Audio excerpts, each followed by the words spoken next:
Williams is here. And let me do the math here. As an adolescent, were Elvis or the movies part of the soundtrack of your pop culture life? Oh, absolutely. I mean, Elvis and the Beach Boys and the Everly Brothers were the ones I listened to growing up. There you go. But Elvis would have been 91 today. So there we are. Well, look, we got a lot of things congressionally going on. President Trump there at the Trump Kennedy Center. I want to ask what it was like to be in that room. First, anytime anybody in Congress, anybody in a high office, I'll do this with Senator Cornyn in an hour from now. I know you saw the events of yesterday. Incredibly sad. Just a thought or two about the way public officials should act when controversial things happen versus what happened in Minnesota. I don't want to lead you anywhere you don't want to go, but just your thoughts about what everybody's talking about this morning. Well, we hate to see what's happened in Minnesota. They've allowed a culture to take over their state, quite frankly, and it's an angry culture. It's a culture that is very anti-law enforcement, anti-police, etc. It's a horrible thing. And of course, we've seen that tape now so many times, and everybody reads something into it. And I hope that he'll get his due justice. The justice system will be fair to this person and uncover the details. So it's a sad thing. And you know what went unnoticed too last night, Mark, was the shooting they had in Salt Lake City at the Tabernacle, where I think 2 people were killed at a wedding. I mean, we're a little bit out of control, and that's why we need law enforcement. We need discipline. We need to get together and agree to disagree, but move forward.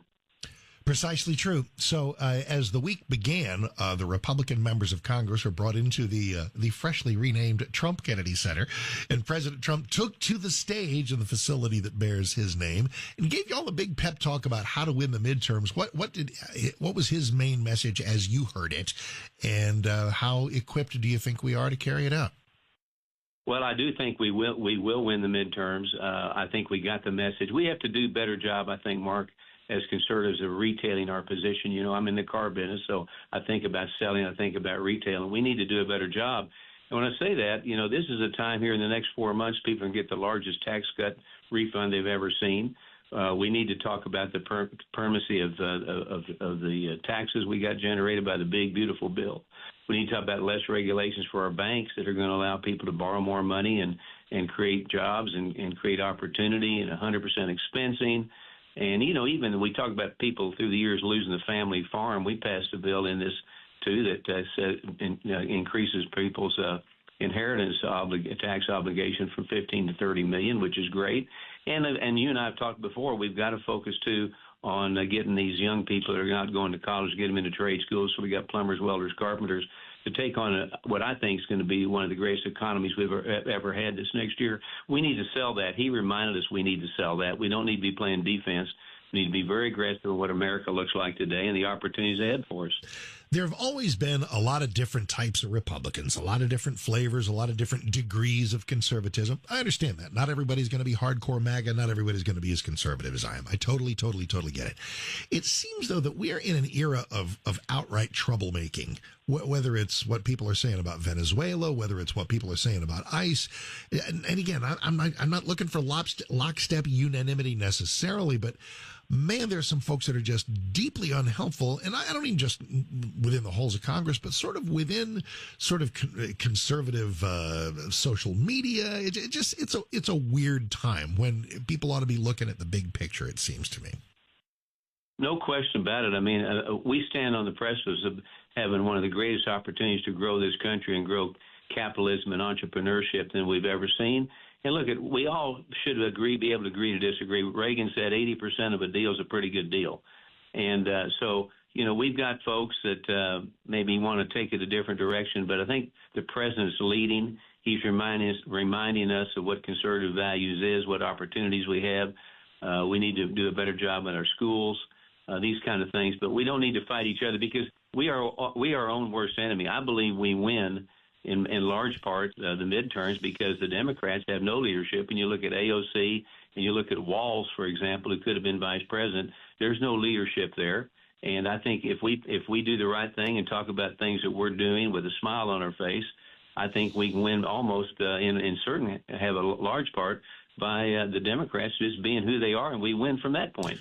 What is the best thing, speaking of leadership, what's the best thing House leadership can do? What do we want from, what's the best Mike Johnson that we could get for these coming months? Because he catches some grief and catches some praise. And I'm a pretty big fan. There's some things that I've suggested might have been done a little more crisply, but he is the speaker, and he has been part of the big cheerleader for the effort of expanding the lead in the House, which is the one thing that everybody would like to do, is not have this razor thin margin. So what would you like to see from the speaker in this calendar year? Well, the speaker's done a great job. I mean, really, it is a tough job, Mark, and I know you see that because you look pretty deeply into this stuff. So he's doing a good job.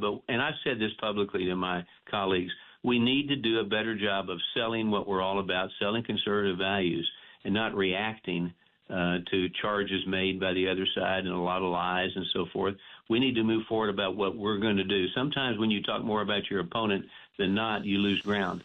And I just think we need to talk about lower taxes, less government spending and so forth, and having a military and where we can be and defending our country and defending values. And I think, again, we need to focus, too, on trade schools and education and giving our kids an opportunity to decide what they want rather than the university or the school they may go to. So I want us to be bigger retailers. I want us to promote what we really believe for, conservative values, and I think that'll be one reason we win the midterms. Congressman Roger Williams is here, and let's spend a minute on the economy in our last couple of minutes, because you are a business guy. You're the Small Business Committee chair.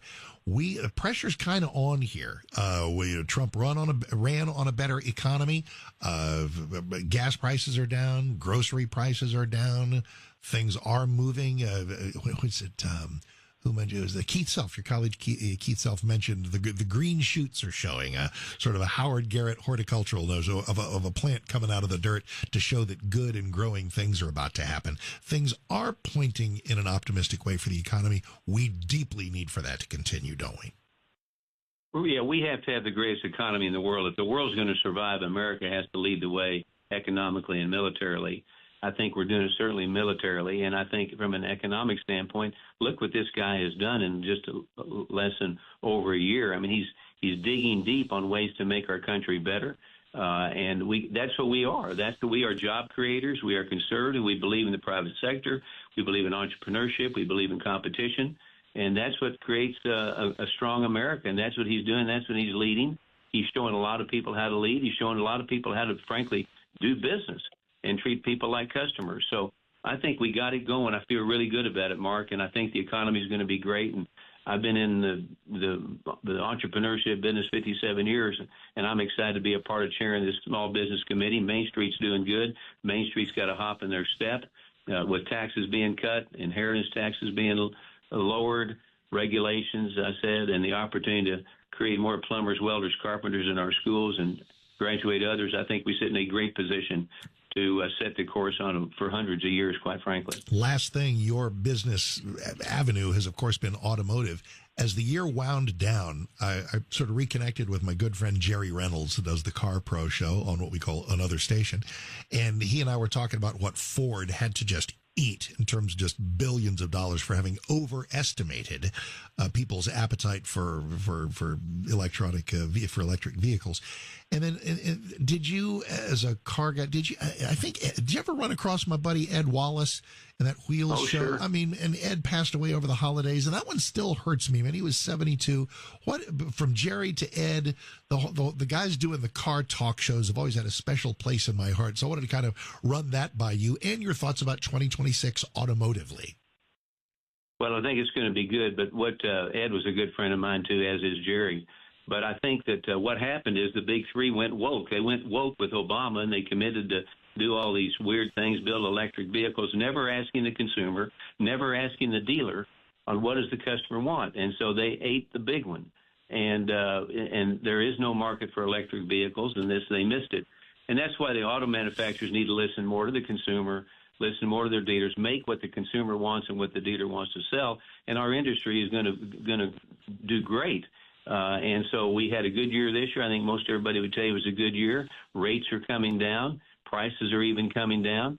So it's as they say in my business, never been a better time to buy a car than right now. Yeah, why, of course. Right? When is that ever not the case? And in fact, it is a good thing anytime consumers get choice. I've always been frosted that government thought they should tell automakers what their fuel economy standard should be. If I want to drive a big, massive truck with a V10 that gets 9 miles a gallon, that's my right. If I want to drive a Prius or a really tiny thing, of course, a Chrysler Deeper Judge from the Roger Williams dealerships, that's my business. And listen, there's always going to be a marketplace for cars that get 20, 30, 40 miles per gallon. So it's not like everybody's going to be doing gas guzzling. It was a great thing for Trump to do away with those CAFE standards, the corporate average fuel economy standards. No question. I was there in the White House when he signed that bill. The first thing I did when I came to Congress almost 15 years ago was get a bill to do away with the standards, because you're right. You need to be able to buy where you want to buy it and what you want to buy, and the manufacturer should make it. They learned a very expensive lesson. Listen to the consumer, not the federal government, and good things will happen. Last thing, let's remind everybody that since a few months ago, or when we're moving forward, you are going to be their congressman now for the years that we've talked about. The 25th, we've talked about it in a DFW aspect of being sort of south of Fort Worth, Johnson County, sweeping down into those western suburbs of Austin. The 25th district is quite new, and you have some new constituents. Why don't you introduce yourself to them geographically? Well, I'm excited. Redistricting, of course, comes, as we know, and it moves people around. But now it's a huge honor to be representing all of Arlington, a large part of Fort Worth. We head west out to Callahan and up to Graham, and Callahan County and Graham and Young County out toward Abilene. It's a great district. I tell people it's one district. I don't have to. I can go in my district now and spend the night at home now for a change. So I'm excited about it. I know so many people in the district, and we're going to do a great job. And, being chairman of the Small Business Committee, we really represent America, Main Street America. So we're covering a lot of ground with a message on our face that we believe in the consumer, we believe in our country. Let's make it great. Roger Williams, the Twitter feed is Rep, R-E-P, or R, as in Roger Williams, Rep R. Williams on the old X feed. And, Roger, thank you so much. Best to you, the family. God bless, and I know we'll be talking soon. God bless you, Mark. Thank you. That is Congressman Roger Williams. I'm Mark Davis. It's